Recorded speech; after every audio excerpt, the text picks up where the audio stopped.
I'm Cornell Clayton, Director of the Foley Institute here at WSU. And on behalf of the Institute, I want to welcome you out to our event with Governor Jay Inslee today. Governor Inslee is a fifth-generation Washingtonian, and after he graduated from the University of Washington with a degree in economics, he went to Willamette University and received his JD.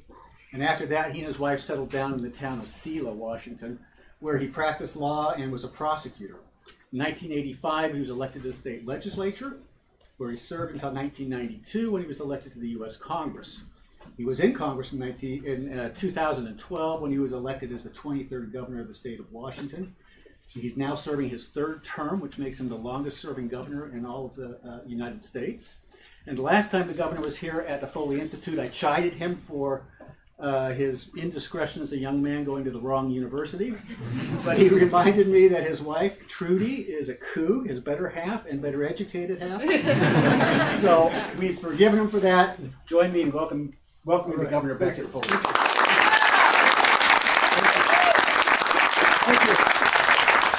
Thank you. Really appreciate a chance to have a dialogue with some Cougars. I do want to crow a little bit, though. I believe I am the first governor in the history of the state of Washington who, during a State of the State speech, said, "Go Cougs." I did that in my last State of the State speech, talking about the Clean Energy Institute that we're going to have in the Tri-Cities that the Cougars are involved in. And there's so many exciting things going on here, and I want to talk about why I'm so excited. But I want to take a minute to tell you about Tom Foley, if I can. You're at the Foley Institute. And you're young people, so you didn't get to know. Anybody else know Tom Foley other than me? Am I the only one who knew Tom Foley? There's one guy back here who knew Tom Foley. I want to tell you a story about Tom Foley because it is resonant to the moment. So, as you know, he was Speaker of the House. I was elected in 1992 to represent the Yakima, Central Washington area. So his district and my district right next door. And I remember having lunch with him one day, and I was telling him about an article I had seen at the Mission Ridge ski area in Wenatchee. And it was an article from 1964, which is the year he became a freshman in Congress. And it was an article about how he had voted against the expulsion of Adam Clayton Powell, who was a very controversial kind of rogue congressman that people were trying to throw out of Congress. And he was one of the very few people who voted against expelling this congressman. And there's a big article in the Wenatchee World about this. And I was asking him about this, and he says, yeah, I remember that because everybody wanted to throw out this congressman. He was kind of a knucklehead, including everybody in Wenatchee. And Tom had just been elected a member of the U.S. Congress. But he voted against throwing this guy out of office, even though that vote was extremely unpopular. And I remember listening to him, and I said, you know, this is a guy who understands integrity. And the reason he did it is he thought it was unconstitutional to do this, according to the U.S. Constitution. He had such a firm belief in what the Constitution meant that he was willing to take a very unpopular position in a very controversial issue as a brand new member of the U.S. Congress. Nonetheless, he was reelected, and he took many controversial votes, always based on integrity and his belief in what the Constitution said. And in 1994, he led the effort to do some controversial things, including banning assault weapons. And he wanted to ban assault weapons.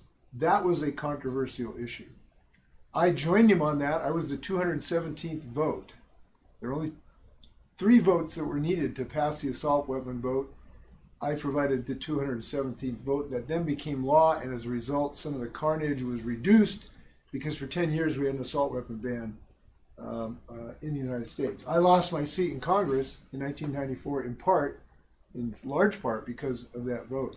The reason I'm telling you this is that in this moment where democracy is at risk, where people are willing to ignore election results, to start insurgencies, to try to take over the U.S. Capitol, where people have shown such disrespect for our democratic process, you're in a center named after a guy who really committed his life to the United States Constitution and what it meant.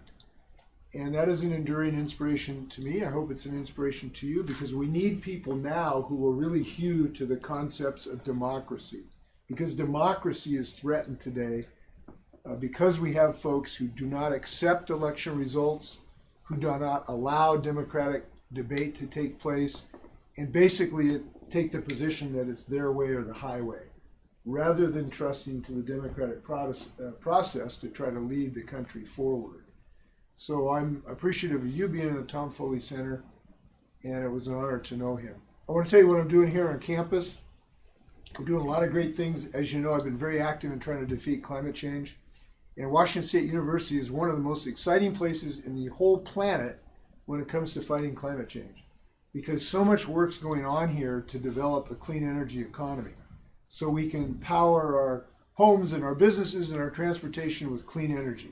So we just had a meeting about the development of the biofuel industry using canola with very, very advanced chemical processes to not only have a new product where farmers can sell their product, but we can use high tech to have a clean, almost net zero carbon fuel for our tractors, for our ships and the like, and that is potentially happening right here. I just had another meeting with folks who want to develop the hemp industry that can do building materials that are not using mined material, but using hemp and sequester carbon, because of course hemp's taking carbon dioxide out of the atmosphere, going into hemp, and then putting it in insulation and building materials in your house, replacing potentially concrete, which is extremely large emitter of carbon dioxide. Those are just two things that are happening here at Washington State University. We do intend to start the Clean Energy Institute in Tri-Cities, which is going to do tremendous things on a whole host of things, including new battery technology. So this really is a center of an effort to build a clean energy economy, and I could not be more excited about what's going on. I hope some of you give some thought to this in your future professions and the like. We need your intellect. If we're going to have forests that don't burn down, if we're going to have glaciers that don't disappear, which are disappearing in Washington State, we lost 40% of our glacier ice in the Olympic National Park just in the last 3 decades.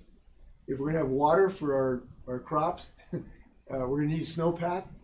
If we're going to have the ability to grow oysters in Puget Sound, which we can't do right now because of ocean acidification, if we're going to have Washington State that looks anything like it was when Trudy went here and lived in Stevenson East, we need a clean energy economy, and you have an opportunity to help us build that. And I hope some of you will help us do that in the future. So I'm glad to be here talking with you today, and love to have a dialogue with you. I'll give you a quick rundown of what's happening in the legislative session. Very optimistic about good things. As you know, the legislature is now in session. They're working on several things. One, our homelessness crisis, and I'm trying to encourage our legislators to really, really attack homelessness. We know you've seen it in your neighborhoods.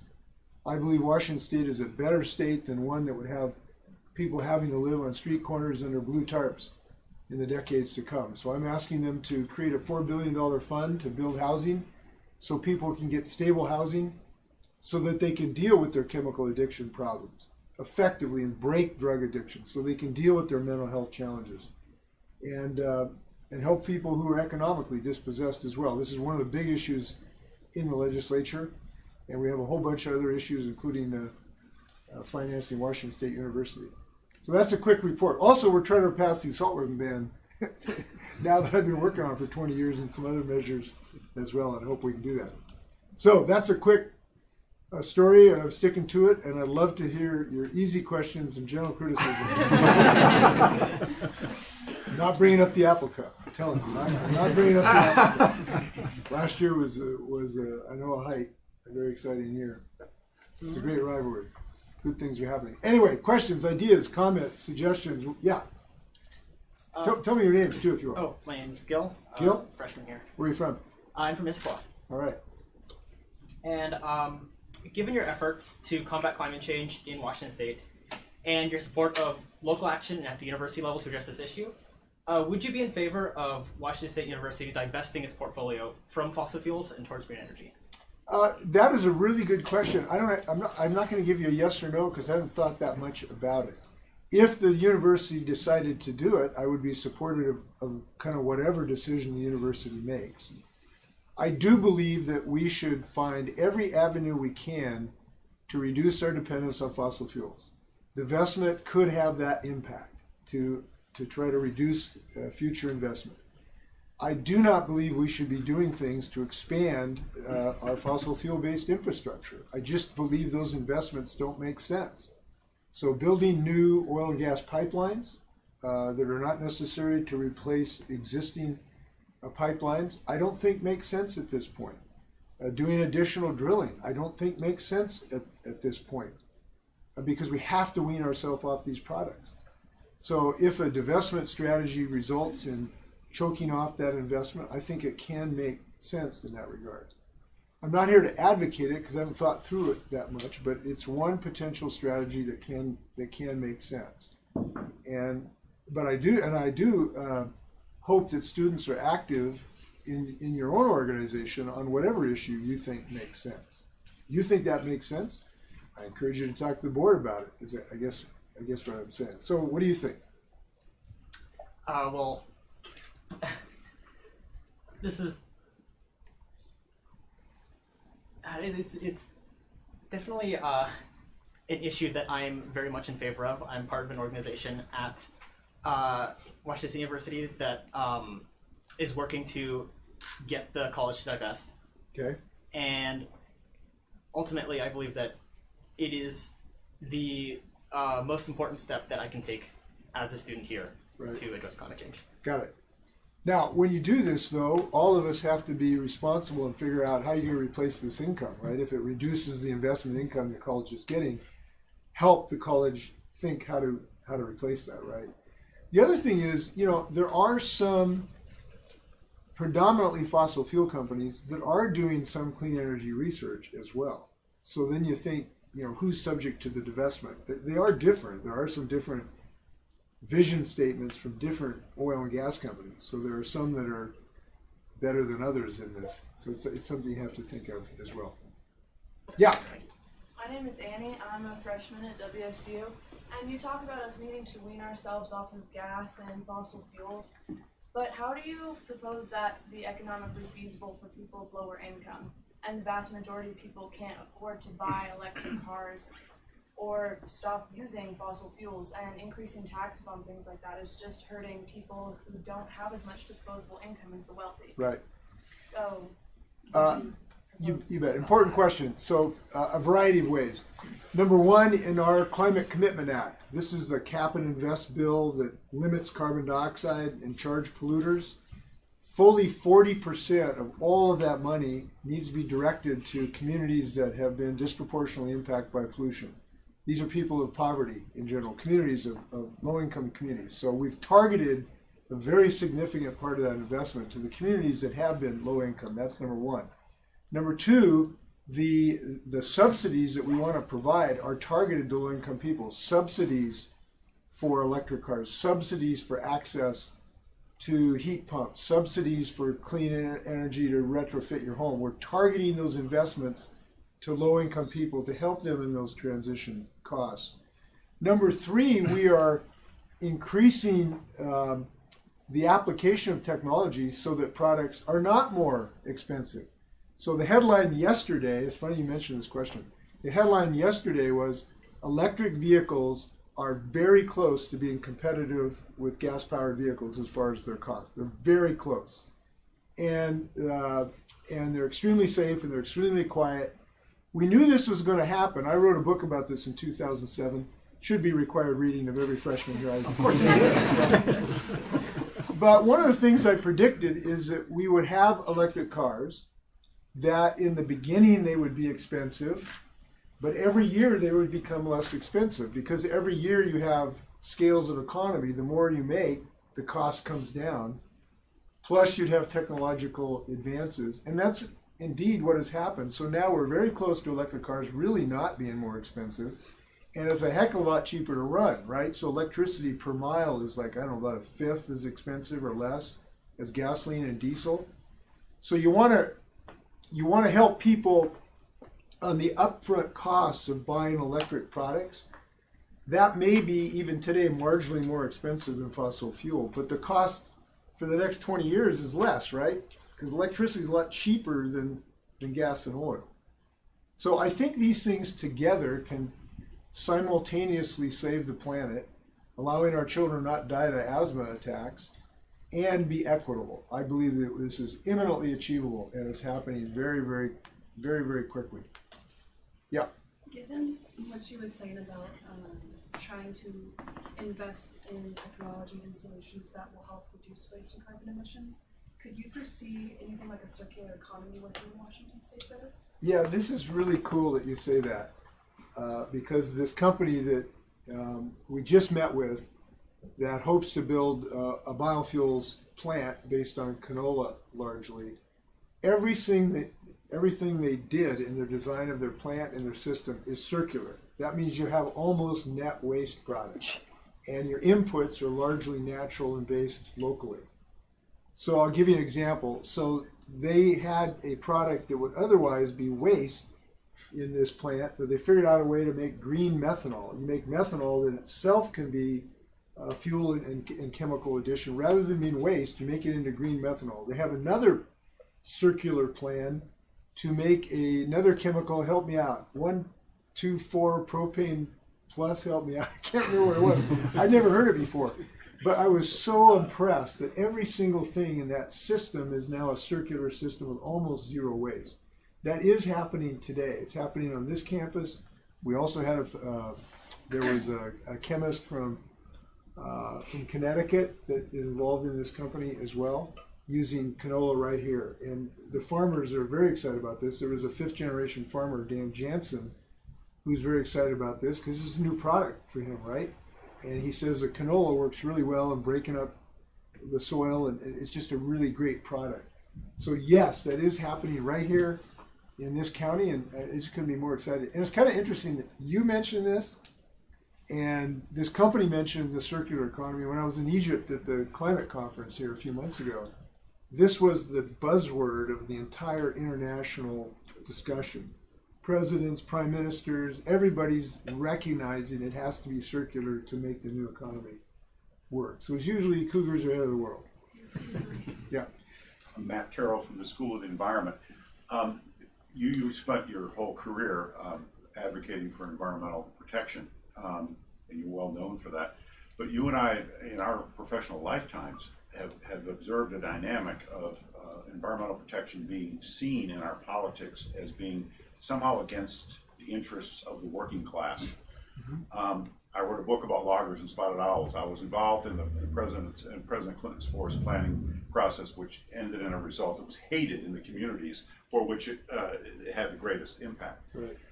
But and so environmental politics have been so seen as environment versus jobs, or environment versus the working class, who see environmental protection as a technocratic process done to them rather than something Right. they're involved with. But I'm seeing that change, particularly in the Biden administration, particularly with the Inflation Reduction Act, where I'm thinking that dialogue, I think that political argument is starting to change. If working class people and people of color both can see that environmental protection can actually create jobs Yeah. for them. But it's going to be a hard road, it seems to me. And we've lost a lot of environmental battles over that Yeah. dynamic. Well, this dialogue and people's perception has changed 180 degrees since I wrote my book in 2007. That's what I wrote my book about, that this is going to be a tremendous clean energy job creation, that this was going to be the greatest engine of blue-collar jobs in world history since the invention of the steam engine. That's what my book said was going to happen. Only 4 people believed that after my book came out, okay?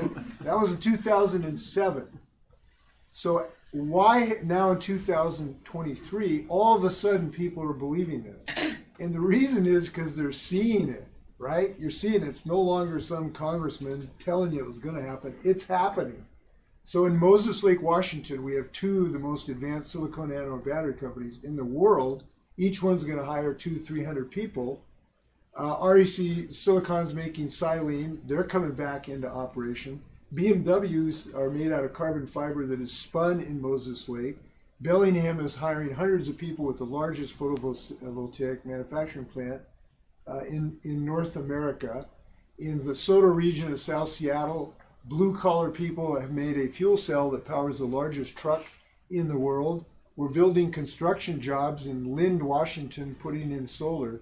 Seeing is believing, and now people are seeing it. And by the way, it's just not in the high-tech Washington. It's in battery manufacturing plants in Alabama and electric car manufacturing plants in Michigan. This is across the United States and across our state too, right? It's just not in Redmond where Microsoft is. These are high-tech companies, but we're using skilled manufacturing people to actually have these jobs. So there has been a profound change in the politics of this because we're actually seeing these jobs come to roost, and these are good paying jobs with a bright future. So I could not be more thrilled. And I can't turn over a rock in Washington without seeing this happening. And I'm so thrilled to see the progress. So in 1996, I was in the lentil parade. How many people have been in the lentil parade? Is anybody else? One guy. Two guys. Okay, so two guys and me were in the lentil parade in 1996. And I was running for governor in 1996 with spectacular failure, I might add. And the float in front of us was the Cougar's version of an electric car. And it was sort of a golf cart. It was kind of a golf cart. It didn't look very impressive. And halfway through the parade, it ran out of juice. So I'm an advocate for clean energy, and I'm pushing the Cougar's electric car, right, for the rest of the parade. Not very impressive display, right? But now, I just finished coming from this meeting with the folks who are making hemp, and they're making a hemp floorboard that BMW is using in their electric cars to avoid the heating that otherwise would be used, with a car that's made with carbon fiber from Moses Lake that is rocking the world. People love these electric cars. And this has happened since 1996. Look how fast the world has changed since 1996, all over the world. And so I could not be more thrilled. And that progression, the rate of progression is continuing. Every time that you have a scale of economy of times 10 of almost any product, the price comes down like, I think it's 20%. There's almost a linear equation on this. So this is going to continue. The sky's the limit on this. And I'm very, very, very excited. And I still love the lentil parade. I hope I get invited back. Now we'll drive my Chevy Bolt, which is a great car. Yeah. So recently you said that you would be okay with nuclear power replacing some of the dams on the lower Snake River. Mm-hmm. And as a country, we haven't built a new nuclear reactor in many years due to the cost and regulations like that. Mm-hmm. What kind of plans do you have to restore the legacy of nuclear power in Washington State? Well, there's old nuclear power and there's new nuclear power. And old nuclear power has a marginal, if any, utility because of cost, principally because of cost. But we are on the cusp of being able to have several different types of smaller nuclear reactors based on different technology, generally called modular reactors, that hopefully can be built in a modular system. So you can build them in a fabrication plant and ship them to the product. One of the problems of the nuclear industry is every single plant has been a boutique plant. Well, how much would a car cost if every single car you buy was individually designed for you? And that's been one of the problems with the nuclear industry. The new idea is to come up with these new types of fission. There's three different approaches to this. One that's kind of under construction in Wyoming. Bill Gates has been a large investor in a company called TerraPower, and there's other approaches as well. And I think there's promise there. It's not a surefire thing, but there's great promise in developing these systems, and I'm fully supportive of that research and potential development. Now, we still have to find a waste disposal system that really works, and we should simultaneously be looking on that as well. But we also have the fusion technology, and we are a leader in fusion technology research as well. There are actually at least three companies in Washington State, one of which is actually making a product today, an isotope of helium or hydrogen, that is really far advanced. Now, this isn't going to be this year, it's not going to be next year, but maybe in several decades is a possibility as well. So I think my view is we have to look at every single low carbon potential system that we possibly could imagine. That's how dire this problem is, and so I'm supportive of that. I saw a guy back here in a cougar hat here. Yeah, I was just wondering if you've looked at all at thorium salt reactors, which are zero waste nuclear reactors. Have you read about those at all? Yeah, and I think that that's similar to the fast flux test facility, the FFTF, which was a functioning reactor in Tri-Cities, which was extremely successful, but then sort of lost a mission statement. So it's a very elegant technology, and I actually was involved keeping it open for a couple of years. And then after I was, as they say, removed for further duties by the voters, in 1994 it shut down. So I think that is an elegant technology. I don't know right now if anybody has a commercial scale proposal right now. China is working on making exportable modules. But I know it works. Yeah. I know it is technologically sophisticated. I haven't heard of anybody domestically who's kind of taking a stab at it at this moment. Yeah. So there's been a recent, with the last decade, a huge drop in salmon and wild salmon populations. So do you see removing unwanted and old dams as an important part of returning natural salmon? It certainly can be a benefit, and as you know, we are, with Senator Murray and I, have started a process to try to look at what could replace the Snake River dams. Now, there are others as well. The Elwha Dam was removed. I was involved in that a little bit over in the Olympic Peninsula. It's been spectacularly successful. The salmon are coming back like crazy. So dam removal, we know, can work and really restore these habitats. So Senator Murray and I have started a process to design a system to replace the services that the Snake River dams can support. Now, before they're removed, I believe we'd have to have a replacement, right? So you got energy replacement, relatively low carbon electricity. We have transportation they provide with the corridor up and down the river, and water as well, irrigation. So we have to design a system to replace them. And we're trying to design that system right now. But yes, they can be hugely successful in restoring habitat. And one thing about Mother Nature, if you give her a chance, she'll come back. And the salmon in the Elwha have really demonstrated that. Now that's not all we have to do. Simultaneously, there's so much work we have to do and are doing. We have to remove culverts in Puget Sound all the way through our system, and I've been very insistent that we finance culvert removal, both because it's a treaty obligation of the tribes and it's a tremendous way to get salmon back. There's one just a couple miles from my house. It's very exciting to restore salmon habitat. We have to reduce stormwater, and we've identified a chemical now that's killing salmons, and it's a preservative kind of, or a binding agent in our tires. We have to figure out a way to get it out of our tires so it doesn't go in the water and kill the salmon. That was School of the Environment research, by Good the way. work. Good work. My colleague. That was a Fresh in. hugely important research project.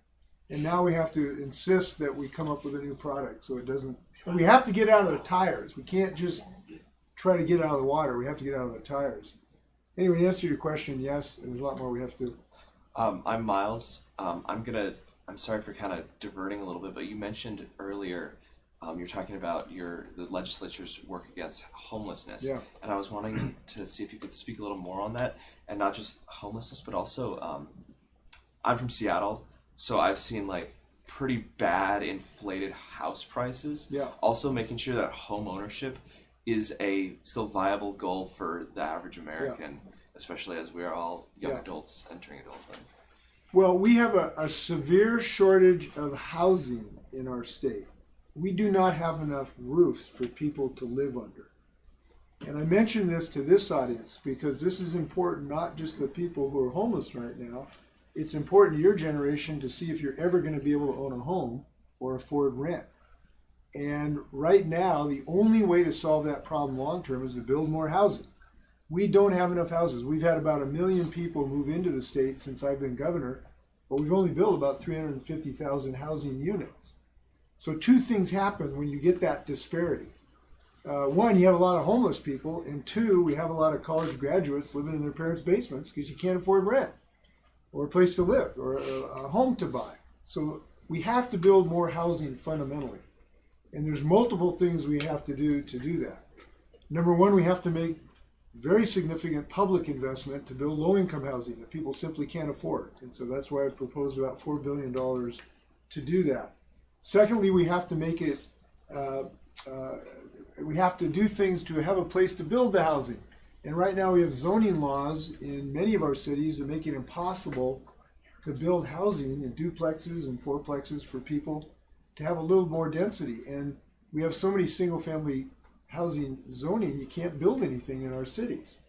So we have to change our zoning laws, and we have two bills we're working on right now to do that, to open up more land so we have a place to build. Third, we have to allow permitting. When we go to build a house, it takes about 2 years now to get the permit. Well, that ties up all your money. You gotta borrow money for years. We gotta accelerate that permitting process. We have a bill to help cities and counties do that. So fundamentally, we gotta build more housing. We have a proposal to do that.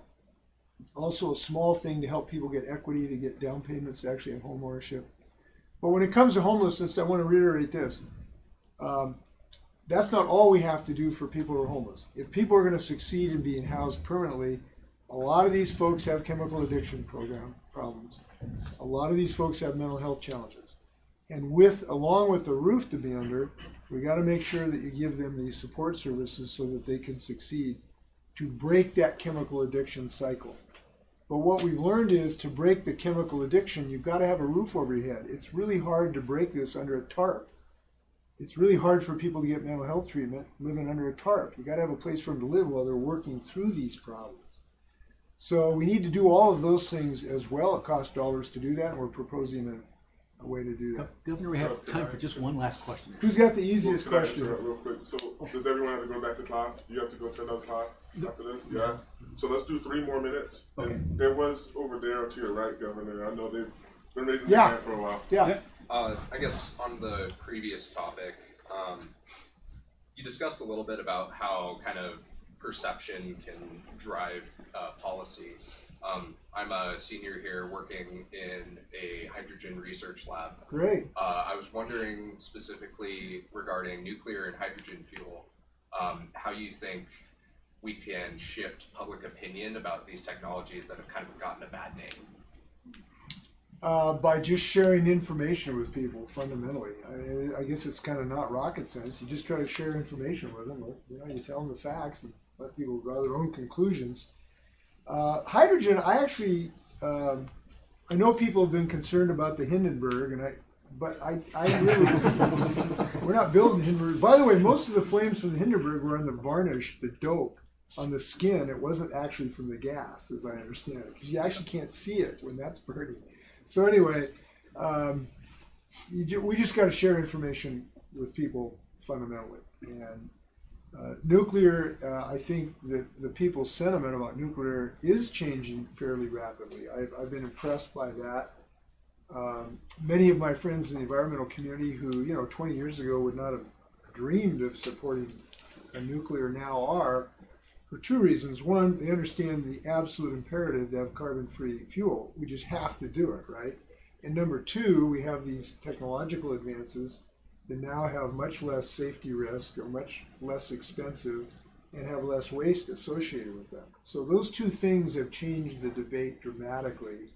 We're seeing that in the public and as well as the kind of political class that I run in. So I think we'll get over those things. We just have some more technological things to do. I'm excited about your hydrogen work. We signed a green hydrogen MOU with South Korea when I was in Egypt to kind of have a green hydrogen corridor across the Pacific where we power our ships with green hydrogen. Pretty cool idea. So I look forward for you developing that. All right. Well, I wish we could keep you here another hour, but your team's getting restless back there, so we're going to let you go. Join me now in thanking the governor for spending time.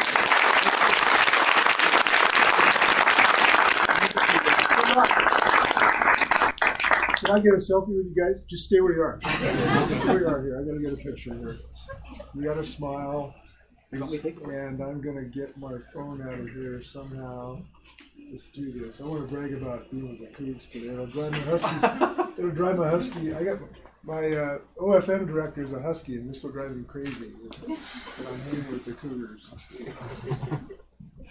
Okay, now I'm going to turn this on video, and then I'm going to 1, 2, 3 go Cougs. 1, 2, 3 Go! Let's get this side too.